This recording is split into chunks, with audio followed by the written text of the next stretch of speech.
Hello नमस्कार दोस्तों, सभी को जय श्री राम।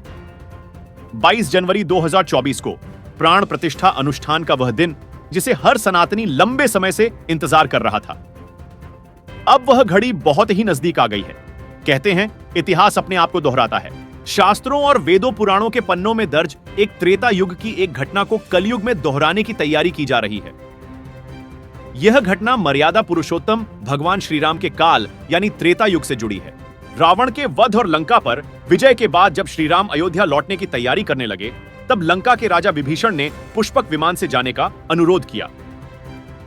प्रभु ने उनके आग्रह को स्वीकार किया और पुष्पक विमान से अयोध्या पहुंचे। दिलचस्प है कि भगवान श्री राम की नगरी अयोध्या में त्रेता युग के बाद अब कलयुग में विमान उतारने और उड़ाने की तैयारी की जा रही है। वचन के पालन के लिए स्वीकार किया विभीषण का आग्रह। पिता के वचन को पूरा करने के लिए मर्यादा पुरुषोत्तम श्री राम ने 14 वर्षों के लिए वनवास किया। भरत नहीं चाहते थे कि उनके बड़े भाई राम वनवास काटें। आखिर भरत ने कहा कि यदि वे 14 वर्ष पूरे होने के अगले दिन यदि अयोध्या नहीं लौटे तो वह अपना देह त्याग देंगे।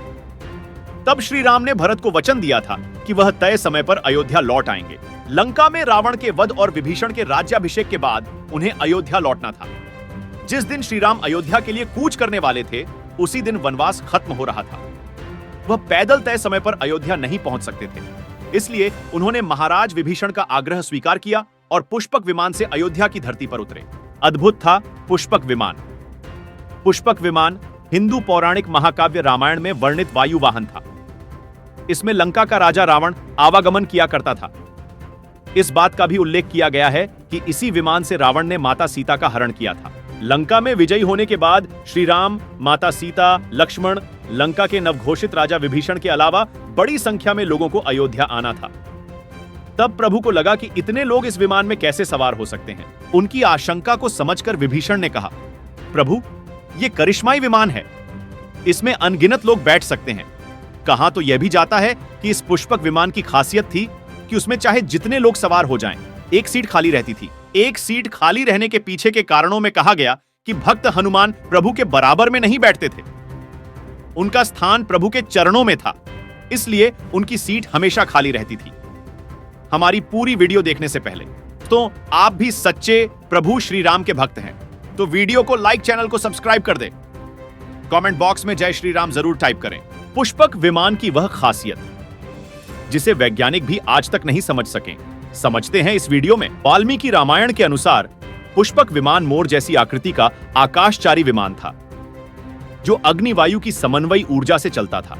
इसकी गति तीव्र थी और चालक की इच्छानुसार इसे किसी भी दिशा में गतिशील रखा जा सकता था। इसे छोटा बड़ा भी किया जा सकता था। यह सभी रथुओं में आरामदायक यानी वातानुकूलित था। इसमें स्वर्ण खंभ, मणिनिर्मित दरवाजे, स्वर्णमय सीढ़ियां, आसन तथा नीलम से निर्मित सिंहासन थे। अनेक प्रकार के चित्र एवं जालियों से यह सुसज्जित था। यह दिन और रात दोनों समय गतिमान रहने में समर्थ था। भगवान श्री राम के जन्म स्थान अयोध्या में फिर इतिहास दोहराने की तैयारी हो चुकी है।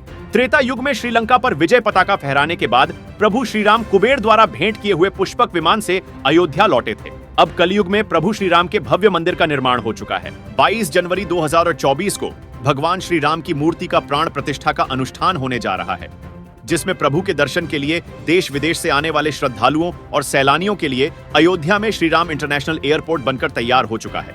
अब वह दिन भी दूर नहीं है जब प्रभु श्री राम त्रेता युग के पुष्पक विमान से कलयुग में अयोध्या की पावन धरती पर अपने कदम रखेंगे। इसी के साथ इतिहास के पन्नों में वह दिन सुनहरे अक्षरों में दर्ज हो जाएगा, यानी भगवान श्री राम की नगरी अयोध्या में त्रेता युग का इतिहास कलयुग में एक बार फिर से दोहराया जाएगा।